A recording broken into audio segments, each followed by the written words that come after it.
Oke, Assalamualaikum warahmatullahi wabarakatuh. Di pertemuan kini kita akan bahas tentang akuntansi produksi kelapa sawit. Ya.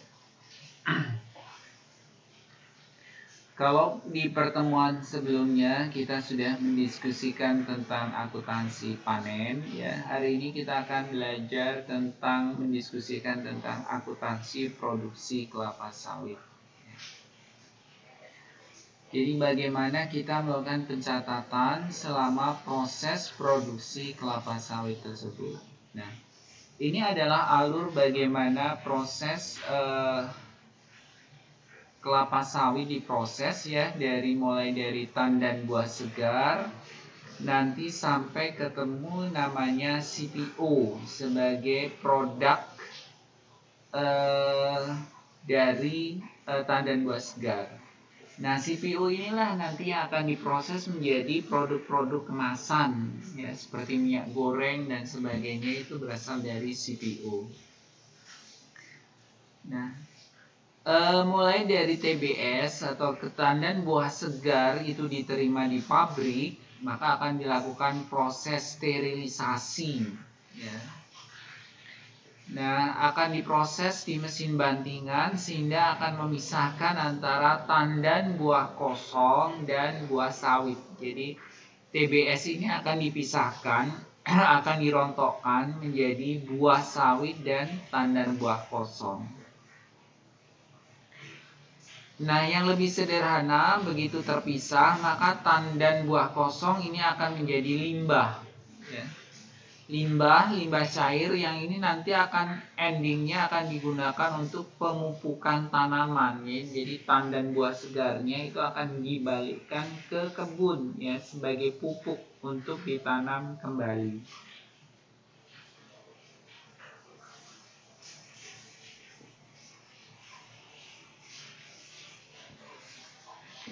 Nah, buah sawit itu akan dilakukan proses pengepakan, ya. Setelah dipres akan ketemu CPO kotor, ada buih sawit dan ada serat. Buah sawit, ya. Biji sawit, ya. Biji sawit akan ketemu CPO kotor, biji sawit dan serat, ya. CPO serat, ya, CPO kotor ini akan dilakukan proses penjernihan, maka akan ketemu CPO bersih, ya. Nanti ada limbah cair yang dihasilkan yang akan diendingkan limbah cairnya menjadi pupuk, ya. Atau yang berbahaya dia akan dibuang sesuai dengan ketentuan pemerintah. Serat itu nanti sama serat sawit yang dihasilkan ini akan digunakan sebagai bahan bakar. Kemudian biji sawitnya ini akan dipecah, ya, akan menjadi dipecah, akhirnya akan menjadi palm kernel dan cangkangnya juga untuk bahan bakar. Ini adalah proses dari produksi dari kelapa sawit. Nah, akuntansi produksi kelapa sawit bertujuan untuk mengumpulkan seluruh biaya yang dikeluarkan selama proses produksi untuk memberikan informasi yang relevan dan andal tentang harga pokok produksi di setiap tahap proses produksi. Kita tahu bahwa nanti ini akan menghasilkan informasi dari akuntansi produksi kelapa sawit, itu akan menghasilkan harga pokok produksi yang digunakan untuk pengendalian dari cost atau biaya produksinya. Akuntansi produksi kelapa sawit mengikuti alur akuntansi biaya proses, ya, produk massa. Seluruh biaya yang dikeluarkan selama proses produksi ini diklasifikasikan menjadi 4, ya, seperti di praktek di akuntansi biaya, bahwa biaya produksi pada umumnya dibagi 3, ya, atau dibagi 4, ya, tergantung dari desain analisis akuntansi biayanya. Yang jelas pasti ada biaya bahan baku yang berupa tandan buah segar, ada biaya tenaga kerja langsung atau upah dari tenaga kerja pemprosesan di pabrik kelapa sawit,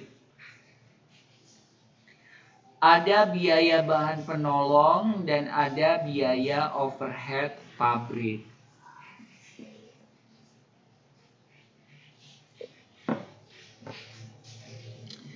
Di dalam lingkungan sistem informasi akuntansi yang serba terkomputerisasi, sistem akuntansi akan dapat secara tepat menangkap setiap biaya produksi yang dikeluarkan.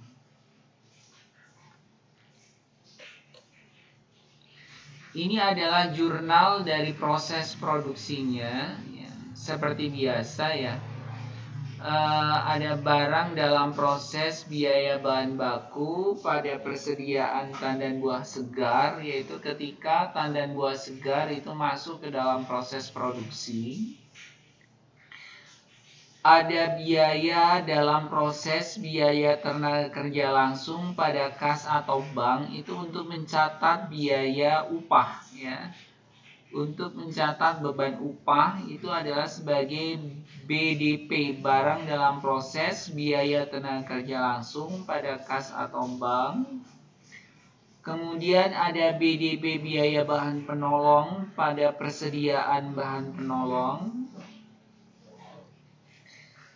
Ada BDP, barang dalam proses, BOP, biaya overhead pabrik pada persediaan yang digunakan selama proses produksi. Ini sama seperti akuntansi biaya ya, saya rasa ini tidak jadi masalah. Nah, setelah pengakuan persediaan barang jadi ya, jurnal selama proses produksi, pengakuan persediaan barang jadinya, yaitu persediaan barang jadi, barang jadinya berupa CPO ya.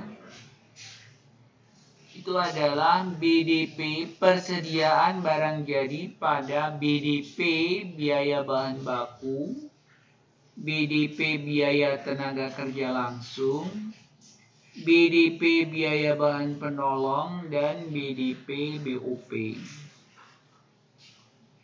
Ketika di akhir tahun itu ada pengakuan persediaan dalam proses akhir tahun terkait dengan produk-produk CPO yang belum jadi sampai dengan tanggal 31 Desember berupa persediaan barang dalam proses ya pada BDP BOP, pada BDP biaya bahan baku, BDP biaya tenaga kerja langsung, dan BDP biaya bahan penolong.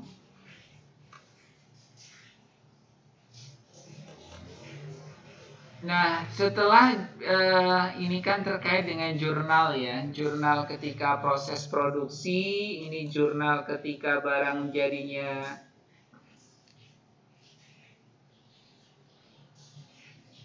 sudah jadi, dan ini adalah jurnal penjualannya, yaitu penjualan barang jadi sama biasa ya, bank atau piutang pada penjualan, BPP pada persediaan barang jadi. Oke, itu terkait dengan akuntansi produksi ya. Kita sudah belajar bagaimana proses dari mulai dari TBS menjadi CPO ya. Kemudian biaya di dalam proses produksi ini dibagi 3 atau 4 ya, tergantung desain dari akuntansi biayanya. Kemudian ini adalah jurnalnya ya, jurnal proses produksinya. Kemudian ini adalah jurnal pengakuan barang jadi dan barang setengah jadi. Kemudian ini adalah jurnal penjualan barang jadi berupa bank atau piutang pada penjualan, beban pokok penjualan pada persediaan. Saya rasa cukup untuk akuntansi produksi kelapa sawit ya. Nanti kita lanjutkan dengan kasuistiknya. Terima kasih.